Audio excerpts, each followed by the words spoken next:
د مرګ مسافر 11مه برخه. تر پیدا کړم مسافر د مرګ په نوم باندې بیا، تر پیدا کړم مسافر د مرګ په نوم باندې بیا، رب د قهر د پری بیا ځلې ناورین راولا ناورین راولا. د مرګ مسافر د داستان درنو قدرمنو اوریدونکو، په دې هیله چې روغ او جوړ به یاست. الله رب العزت مو خوشحاله لره. زه محسن احسان یو ځل بیا د مرګ مسافر د داستان د خپرونې کوربتوب کوم، په دې هیله چې دا خپرونه تر پایه راسره واورئ. قدرمنو اوریدونکو، په تېره برخه کې مو واورېدل چې د صلیبیانو څخه یو اسپور راووت او خپله توره یې اوچاته کړه او مقابل لوري ته یې د جنګ دعوت ورکړ. دا چې نور څه وسول دا به په نن خپرونه کې واورو انشاء الله تعالی. عمر په سترګو کې د رکن الدین ببرس څخه اجازه واخیسته او د خپل آس سره میدان ته راغی. په همدې وخت کې ابو نواس او هوازن دواړه خپل آسونه میدان ته په منډه کړل. عمر لا لږ مخکې تللی و چې ابو نواس هوازن یې مخ ونیوله. ابو نواس د عمر د آس واګې ونیولې او وویل: زما امیره، دا یو وړوکی ښکار دی، د ده مقابلې ته ستا ورتګ ساده شان توهین دی. زه به د ده مقابلې ته ورځم، زه به تا ناامیده نه کړم.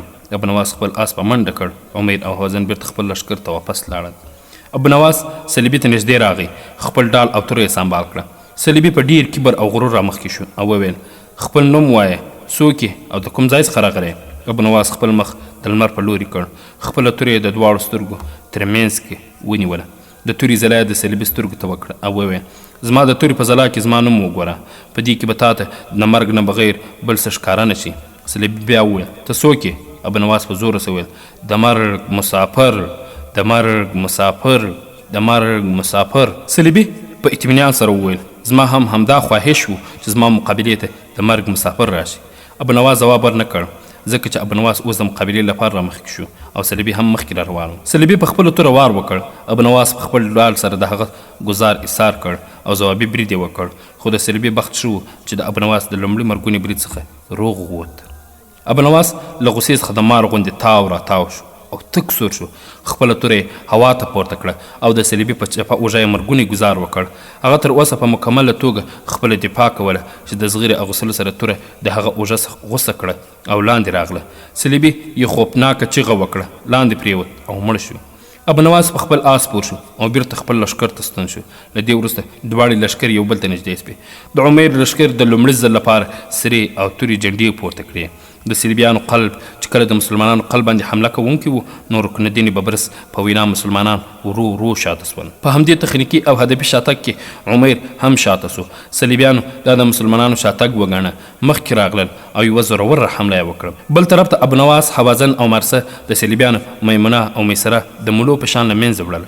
د صلیبیانو قلب چې کله د خپل لښکر څخه لږ لرې شو، نو د عمر په اشاره د هغه لښکر جنډې وخوځولې او په پټه د رکن الدین ببرس د لښکر څخه بیل شول. په ډېر تیزۍ سره یو اوږد چکر وواهه او د رکن الدین ببرس سره د جنګېدونکي لښکر په شا حمله وکړه. دا حمله دومره تیزه وشوه چې د صلیبیانو قلب یې ورخطا کړ، لیکن اوس هیڅ هم نه کېدل، ځکه چې د مرګ مسافر د هغوی په سرونو ولاړ. عمر په ډېرې تیزۍ سره صلیبیان له منځه وړل. اوس رکن الدین ببرس هم یو توپاني او خونړۍ حمله وکړه. رکن الدین ببرس جنګیالیو چې کله د صلیبیانو د قلب څخه تښتېدونکي جنګیالیو پسې شو، عمر د خپل لښکر سره د دښمن په میمونه باندې حمله وکړه. د مرګ مسافرو دا حمله دومره تیزه او خطرناکه وه چې دښمن یې په مخ کې بېوسه شو. اوس عمر د هغه وږي زمري په شان و چې په ځنګل کې د خپل ښکار په لټ کې کله دلته او کله هلته منډې وهي او حملې کوي. عمر د خپل لښکر سره کله د ابو نواس مرسته او کله د هوازن او مرسه مرسته ځان رساوه، چې په دې سره د صلیبیانو لښکر ته یوه عبرتناکه ماتې ورکړه. مسلمانانو د صلیبیانو د تعقیب په نتیجه کې یروشلم ښار ته ننوتل. د ښار دننه په یو ځای کې چې کله عمر ودرېد، نو عمر چې کله د خپلې پښې زخم باندې پټۍ تړله، یو تنکی ځوان راغی. د هغه په لاسونو کې د مرهم پټۍ سامان آلات و. د عمر په زخم باندې پټۍ وتړله، سپاهي زغر اغوستی وه او په سر باندې یې خول راټیټ کړی و. نو ځکه عمر هغه ونه پېژنده، خو عمر د هغه ښایسته لاسونو ته کتل چې غټې غټې ګوتمۍ یې درلودې. پټۍ تړله چې شیبان د یو خوا څخه په منډه راغی. په ډېر وارخطایي سره یې د عمر څخه پوښتنه وکړه: زما امیره، تاسو خو به زخمي شوي نه یاست؟ عمر په مسکا سره ځواب ورکړ په پښه باندې معمولي زخم شوی یم اوس مې پرې پټۍ وتړله آیا تاسو د زخمیانو مرهم پټۍ وکړه هو ما د ټولو زخمیانو مرهم پټۍ وکړه بیا هغه د عمر څخه د پټۍ تړلو ونکي په باره کې پوښتنه وکړه چې دا څوک دی په همدې وخت کې پټۍ تړونکي سپاهي جګ سو یو خواته یې منډه کړه عمر او شیبان د هغه پسې شول خو هغه د جنګیالیو په منځ کې ځان ورک کړ لیکن د هغه د منډې انداز د انجونو په شان و عمر په یو ځای کې ودرېد د شیبان په لور یې وکتل او وویل دا څوک و چې زما د مرهم پټۍ یې وکړم شیبان څه ویل غوښتل چې رکن الدین ببرس راغی هغه عمر د ځان سره کړ دواړه د ښار د انتظام جایزه واخیسته او هر چاته یې خپله وظیفه وسپارله د صلاح الدین ایوبي رحمه الله څخه وروسته دوهم ځل د یورشلم ښار د مسلمانانو په لاسونو فتح شو د یورشلم د ماتې خبر چې کله اروپا ته ورسېد صلیبیان ډېر زیات خفه شول د فرانسې حکومت نه علاوه نور ټول غټ حکومتونه خاموش وو ځکه چې هغوی په مخکینیو جنګونو کې د مسلمانانو څخه ډېرې سختې ماتې خوړلې وې په همدې خاموشي یې خپل خیر لیده خو د فرانسې پاچا نه هم لوی د یورشلم ماتې نه شو زغملی ناڅاپه د 1244 هجري کال کې ډېر سخت مریض شو او مرضي یې ډېره سخته شوه مرګ ته نږدې و هغه دا نظر ومنلو که چېرته روغ شم نو د یو نوي صلیبي جنګ آغاز به کوم د نه هم لوی مریضي دومره سخته شوه چې خپله هم د خپلې زندګۍ څخه مایوسه شو د فرانسې ټولو کلیساګانو کې د نه هم لوی صحت ته ښه کېدو لپاره دعاګانې غوښتل کېدلې نه هم لوی د نظر منلو څخه څو ورځې وروسته تندرست شو او هغه د یو عظیم جنګ تیاریانې شروع کړې په دې وخت کې د فرانسې تعلقات د جرمني او انګلستان سره ډېر خراب وو نه هم لوی دواړو ملکونو ته خپل قاصدان ولېږل تر څو تعلقات بیرته ښه کړي په دې مقدس جنګ کې د برخه اخیستلو په خاطر د اروپا ډېرو هیوادونو څخه خلک فرانسې ته راتلل تر څو په دې جنګ کې په رضاکارانه ډول برخه واخلي د جنیوا او مارسلیزم بندیانو څخه نه هم لوی 1800 بحري جهازونو او 9,000 جنګیالیو سره په ډېر شان او شوکت په 12 اګست د 1248 کال د ببریس څخه روان شو فرانسې حکومت یې خپلې مور ته وسپاره خپل ورور الفانسو ته یې وویل چې په ټول ملک د صلیبي جنګ لپاره تبلیغات وکړي تر څو یو بل غټ لښکر هم تیار کړي 15 اګست فرانسوي جنګیالیو ایګیومیټس په بندر کې په خپلو جهازونو کې سپاره شول د قبرس په لور حرکت وکړ چې قبرس عیسایي حکمران یې ډېر تود هرکلی وکړ په قبرس کې مخکې څخه ډېر رضاکانه صلیبیان راجمع شوي وو دا ټول د لوی په لښکر کې شامل او لښکر یې نور هم قوي کړ د ژمي موسم لوی د خپلو جنګیالیو سره په قبرس کې تیر کړ هغه به دلته جنګي مجلسونه جوړول چې په دې فیصله وشوه چې د فلسطین پر ځای لومړی په مصر حمله وشي د مصر د فتح کېدو په صورت کې تر شامه پورې ټول فلسطیني ښارونه او کلاګانې به یو د مسلمانانو څخه نیسي د شام او فلسطین څخه به هم بې شمېره صلیبیان د لوی په لښکر کې شامل شول چې ځینو یې په فلسطین کې خپلې کلاګانې مضبوطولې چې تر اوسه پورې پکې د صلیبیانو واکمني وه اقصى تبع سلطان صلاح الدين رولا شاهين رولا چیرو بهیبت او دبدبه بیا تر هند ورسی چیرو بهیبت او دبدبه بیا تر هند ورسی سلطان محمود غزنوی تر عباسین رولا سلطان محمود غزنوی تر عباسین رولا عباسین رولا د اسلامی نړۍ غم خوره تل شاهین رولا نهم فصل د خپرونې درنو قدرمنو اورېدونکو کله چې د ژمي موسم ختم شو او د پسر موسم شروع شو لوی په 13 مې د 1449 کې د خپلو 1800 بحري جهازونو سره د مصر په لور مات شو د مصر حکمران الملک الصالح په دې وخت د فلسطین شمال کې د صلیبیانو ښار حمص محاصره کړی و هغه دا فکر کولو چې صلیبیان به په فلسطین حمله وکړي نو لهذا دا به ورسره د ساحل په غاړه جنګ وکړي خو کله چې هغه ته دا خبر راغی چې د صلیبیانو بحیره روم څخه د مصر په لور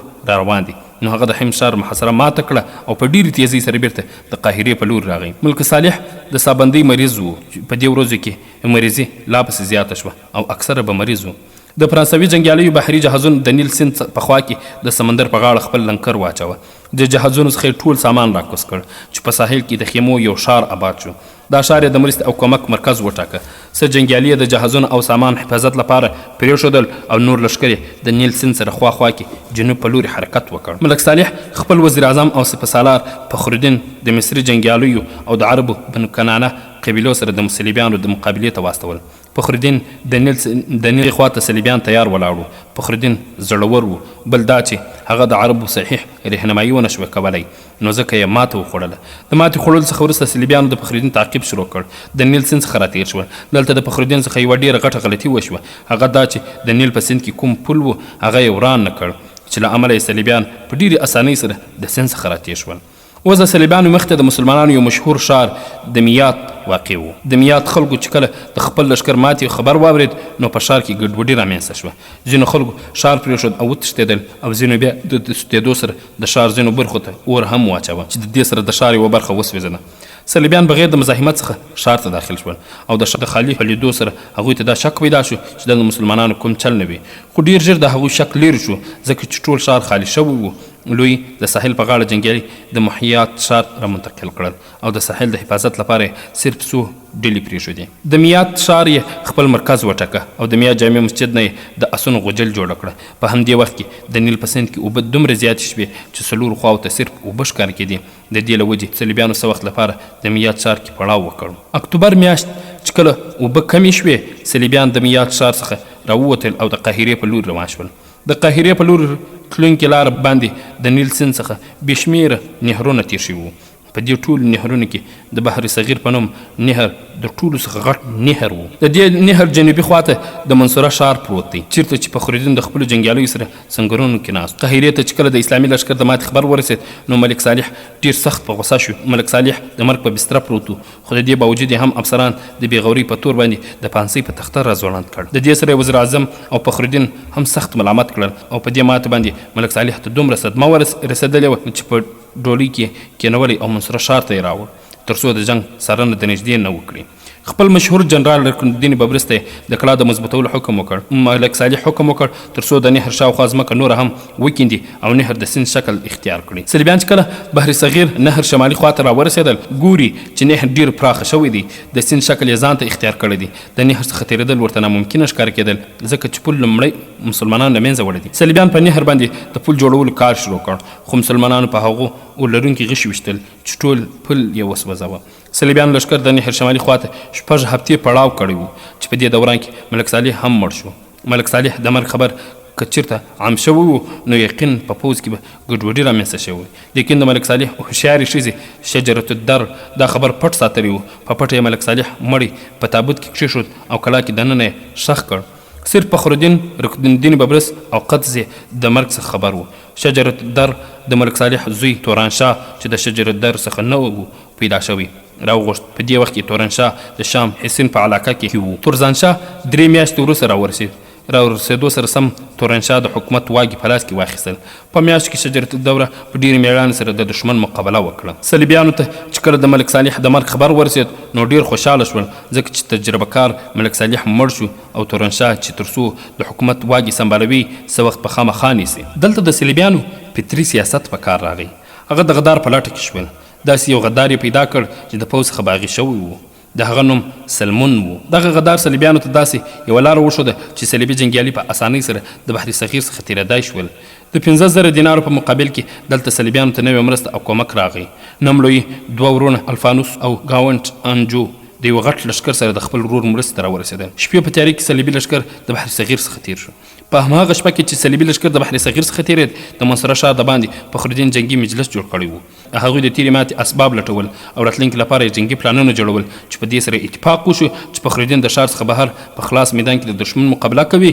رکن الدین ببرس او قطز به د منصوره ښار حفاظت کوي. که چېرته مسلمانانو ته فتح نصیب شو نو د کلا دننه جنګیالي به د رکن الدین په مشري په دښمن باندې د سمندر د ساحل پورې خپلې پښې ټینګې نه کړي. که چېرته مسلمانانو ماتې وخوړه نو اسلامي لښکر به شاته د منصوره ښار ته داخل شي. جنگي مجلس چې کله ختم شو نو رکن الدین ببرس په ډېرې مینې سره فخرالدین ته وویل، آیا په دې وخت کې صلیبیان زموږ خواته د طوفان په شان روان دي؟ ورځ تر بلې د هغوی حوصلې جګېږي. صلیبیانو ته یو غټ کومک هم را رسېدلی دی.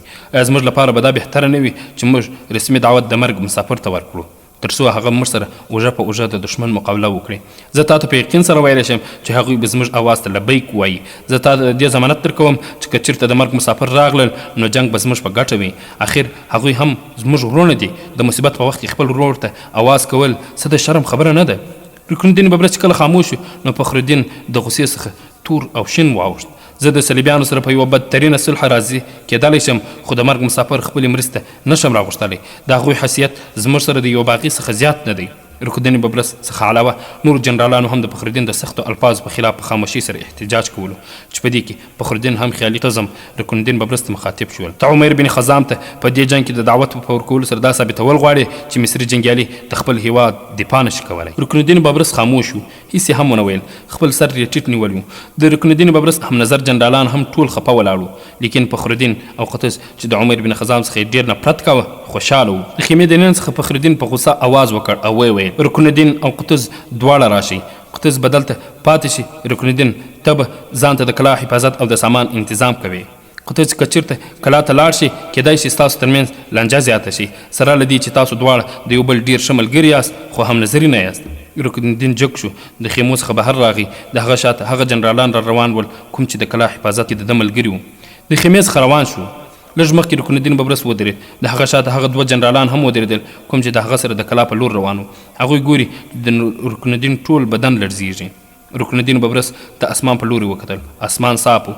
رکن الدین خپل دواړه لاسونه کړل، په ژړغوني اواز یې وویل رب العزته موږ غلط شوي یو، موږ ته صحیح لار وښایه. ای د کعبې ربه، د حضرت محمد صلی الله علیه وسلم په خاطر موږ ته صحیح لار وښایه. که چېرته تاسو زموږ مرسته ونه کړئ نو موږ به په نقصان کې شو. د رکن الدین ببرس د سترګو څخه د اوښکو سیلاب را روان شو. خپلې اوښکې یې پاکې کړې، خپل دواړه جنرالان یې ولیدل او په زخمي اواز سره یې وویل زما سره راځئ. درې واړه مخکې لاړل، د خیمو سره ودرېدل. څه جنګیالیو د هغوی اسونه نیولي وو، په خپلو اسونو سپاره شول او په ډېرې تیزۍ سره د منصره ښار په لور روان شول. برم او عزت ژغورن کې یو بل اتل لکه یوسف بن تاشفین راولا، تاشفین راولا. د اسلامي نړۍ غم خوره تل شاهین راولا، شاهین راولا. خدای اقصا تبع سلطان صلاح الدین راولا، شاهین راولا. بیا را ژوندي کړه عبیده بن جراح او قعقاع، بیا را ژوندي کړه عبیده بن. خپرونې درنو او قدرمن اورېدونکو، د صلیبیانو لښکر د بحر صغیر څخه راتېر شو. په هغه وخت کې په مسلمانانو حمله وکړه چې هغوی د سهار د لمونځ تیاري کوه. فخرالدین په ډېر تیزۍ سره خپل لښکر سنبال کړ، سره له دې چې زوړ شوی و خو ډېر زر یې لښکر سنبال کړ، خو اوس ناوخته شوی و. فخرالدین په ډېره مېړانه د صلیبیانو مقابله وکړه، لیکن فخرالدین ماتې وخوړه او په دې جنګ کې په شهادت ورسېد. اسلامي لښکر شاته سو، د منصره په لور یې منډې کړې. رکن الدین ببرس ته د ماتې خبر خپلو شخصي جاسوسانو راوړی و. هغه د ښار ټولې دروازې خلاصې پرېښودې. کله چې ټول لښکر ښار ته داخل شو بیرته ټولې دروازې بندې کړې. د ټولو څخه لومړی د زخمي جنګیالۍ مرهم پټۍ وکړه. فخرالدین هم خیال قطز هم زخمي و. زخمیانو ته د کتلو څخه وروسته رکن الدین ببرس غشي ویشتونکي د دیوال په سر باندې کېنول. رکن الدین ببرس غوښتل چې ځان په کلا کې دننه وساتي. کله چې ناملوي لښکر حمله وکړه، لومړی خو پرې د غشو باران وشو. کله چې د کلا دیوال ته رانږدې سول نو د پاسه څخه سرې شوي ګرمې اوبه، ډبرې او سوځېدلي لرګي راخوشي سول. صلیبیان لښکر بیرته په شاتګ ته مجبور شو. د فخرالدین څخه وروسته ټول لښکر رکن الدین ببرس خپل سالار ومانه. په درېیمه ورځ رکن الدین ببرس د تجربه کارو جنرالانو په یو مجلس راوغوښت. په دې مجلس کې قطز شامل نه و. رکن الدین ببرس په ډېره مینه ټولو جنرالانو ته وویل چې عمر بن خزام ته به د جنګ دعوت ورکړو. ټولو جنرالانو ورسره په خوله ومنله چې د مرګ مسافر ته باید دعوت ورکړو. کله چې ټول جنرالان د خیمې څخه ووتل نو رکن الدین ببرس هم د خیمې څخه بهر راغی، ورو ورو روان و. یو مامور ته یې اواز وکړ، وویل د بنو کنانه هغه شخص ما ته راولېږه چې د ښار د شمالي دروازې سالار او نوم یې هغه دنده تاسو په خپله غاړه واخلئ او هغه ما ته راولېږئ. لږ وروسته رکن الدین خیمې ته خواته د چا د قدمونو اواز واورېد. هغه خپل سر راجګ کړ، ګوري چې مخې ته یو عرب د مضبوط بدن خاوند ولاړ دی. رکن الدین د هغه په لور وکتل او وویل ربې پوهېږې چې ته مې د څه لپاره راغوښتی؟ هغه څو قدمونه رامخکې شو او وویل زما مالکه تاسو چې هر رنګ کار ماته سپارئ انشاءالله زه به یې سر ته رسوم. رکن الدین بیا وویل تا د مرګ مسافر مسکن لیدلی دی؟ ربیع سینا وډبوله او ویې ویل زما امیره ما د هغوی مسکن لیدلی او ښه بلد هم یم. نو اوس لاړ شه او زما پیغام د مرګ مسافرو سالار ته یوسه. آیا زه ورته په جنګ کې د شکري کېدو دعوت ورکړم؟ هو هغوی زموږ وروڼه دي، زه په یقین سره وایم چې هغوی به زموږ مرستې ته راشي. ربیع خوشحاله سو او ویل زما امیره دا ډیره ښه فیصله ده. زه به ستاسو پیغام عمیر بن خزام ته یوسم. آیا تاسو ماته لیکلی پیغام راکوئ؟ رکن الدین ببرس د ربیع په اوږه لاس کېښود او وویل د دې ضرورت نشته، ته په خپل آس پور شه او روان شه. عمیر ته ووایه چې فخرالدین په جنګ کې شهید سوی دی. رکن الدین اوس مشري په غاړه لري او ورته ووایه چې هغه د منصوره په ښار کې محاصر شوی دی، تا ته د مرستې اواز کوي. ته به وګورې چې عمیر بن خزام د توپان په شان راځي او مخې ته راتلونکي هر شی د ځانه سره وړي. ربیع د بریج څخه راکوش شو، د ښار مشرقي دروازې څخه ووت چیرته چې صلیبي لښکر نه و. د عمیر بن خزام د مسکن په لوري روان شو. ربیع د عمیر بن خزام د مسکن په لوري په ډیرې تیزۍ سره روان و. د لوږې او تندې پروا یې ونه کړه. د غزې او اخابرین میدانونو څخه تیر شو او د عمیر بن خزام غرني مسکن ته داخل شو.